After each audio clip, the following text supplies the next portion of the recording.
I did second.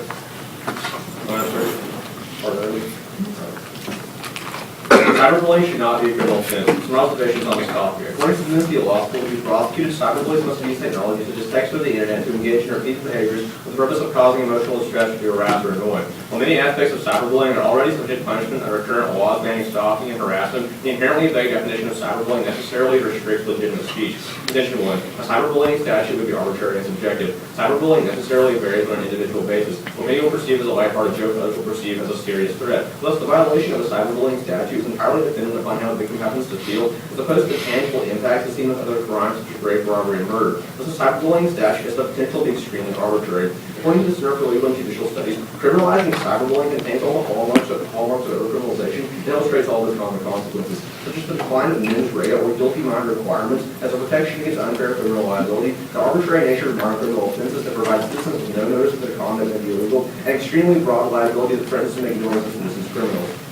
Furthermore, because of the incredibly broad and pervasive categories of speech that would be criminalized, cyberbullying would only be prosecuted in A, the most serious cases involving suicides, B would be prosecuted in all the millions upon millions of cases, or C be entirely neglected. In any of these scenarios, the statute is either entirely arbitrary or totally useless. According to the New York Times, 1 in 5 teenagers have cyberbullied before their lives, and thus a cyberbullying law would threaten to make 5.7 million American teens criminals. Even if someone did commit suicide, for example, determining which specific post or status led to their suicide would be impossible to determine in most every case, unless dozens of people would face criminal liabilities. Thus, both the evidentiary standards and tangible impacts of cyberbullying are highly arbitrary and prone to abuse. Condition 2. Criminal offenses bear consequences incommensurate to the crime of cyberbullying. In a normal criminal situation in which someone has raped, murdered, or stolen, one would hope that the maximum penalties such as the loss of liberty, the right to vote, the ability to hold certain jobs, and the loss of property would be imposed.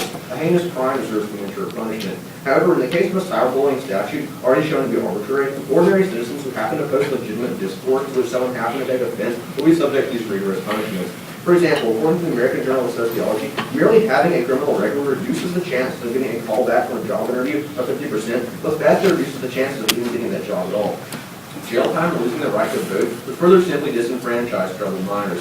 Furthermore, according to UNC Law School, cyberbullying legislation is by definition extremely broad and vague in terms of what it restricts. Thus, the statutes would have what Supreme Court Justice Louis Brandeis called a chilling effect on discourse in the United States and around the world because of the highly likely possibility that speech would be unfairly misconstrued and the sender prosecuted for what were initially innocuous comments. Furthermore, according to Smith and McCallie, a sociological study from New York University, quote, criminal sanctions have no effect on reduction of juvenile crimes, and thus such laws will chill speech while doing nothing in terms of deterrence. Condition 3.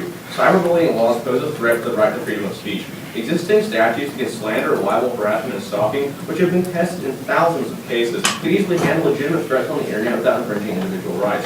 However, a cyberbullying statute would overturn the Singer case, called a banner of achievement for freedom of the press and for the health of democracy, in which speaking the truth was found to be a defense against punishment for abrasive speech.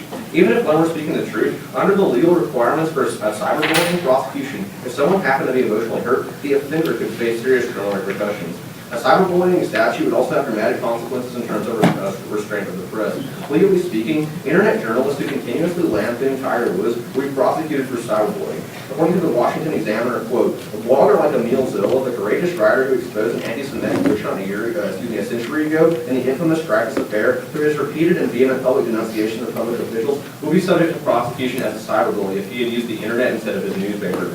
Clearly, the extremely broad and arbitrary nature of such a statute negates almost any of its supposed value. Furthermore, anti-cyberbullying laws would conflict with current Supreme Court precedents in the Brandenburg and Reno cases, which the court ruled that only vague threats do not cite that violence are constitutionally protected, and the specificity is required to regulate the internet. Two tests which an arbitrary cyberbullying law would fail. Let's be asked you to negate them. Can we have a block in time, please? You want to do this Simpsons there? Where? Silver cow. One above cages. 3 in.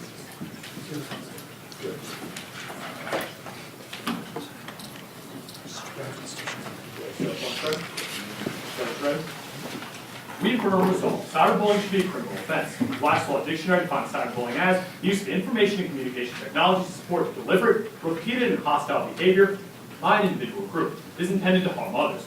We have one convention. Criminalizing cyberbullying rectifies and truth fallacies otherwise prevalent in our legal framework. Subpoint A. Cyberbullying cannot be adequately dealt with by other statutes. Allison King of Vanderbilt Law Review professors, without specific cyberbullying laws, alternative legal remedies are not designed to address the problem. As a result, they are insufficient to deter cyberboys or to protect and compensate their victims. They fail to provide a direct means of rewarding cyberbullying. Cyberboys often harass their victims without making a overt threat. Many cases fall through the cracks. The Center for Safe and Responsible Use of the Internet further finds that purely school-related prevention measures are ineffective because they often fail to reach extremely high computer standards. According to Leslie Garfield at Pace University, civil tort law is also entirely insufficient. The non-codified, ad hoc nature of tort law does little to accomplish the most important role, communicating a system of shared values that define the boundaries within which individuals should live their lives. These cases are also prohibitively expensive for victims, and Internet service providers are not required to provide information in civil trials. Subpoint B, criminalizing cyberbullying rectifies the aforementioned intrinsic fallacies. Leslie Garfield later argues, creating a cyberbullying-based criminal counterpart to the intentional infliction of emotional distress support would further the retributive and deterrent goals of punishment, particularly at a time when new technology communicates outrageous, even horrendous conduct for which seems to be no viable punishment in criminal law. Furthermore, Robert O'Neill of the University of Virginia argues criminalization thus constitutionally targets cyberboys for truly unconscionable speech.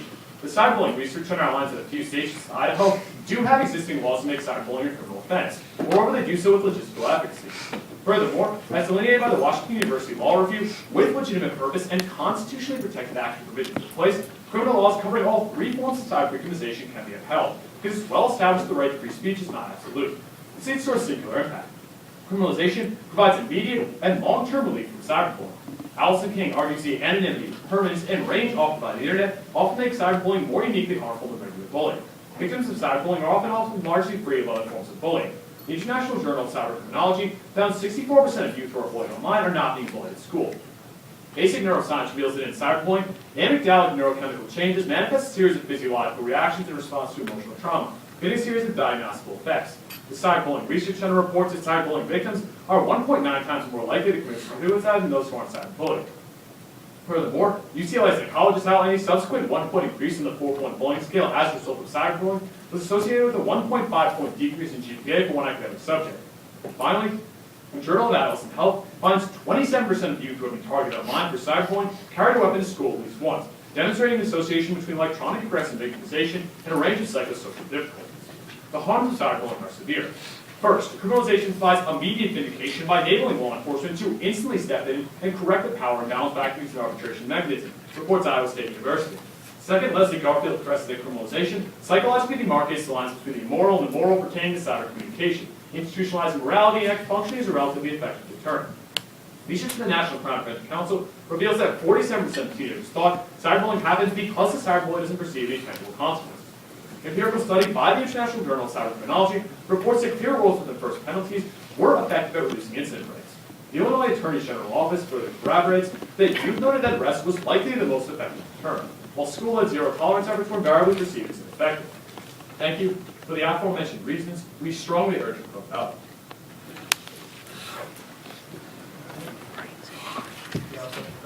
Sure. So I'm going to ask that each of you stand. Yeah.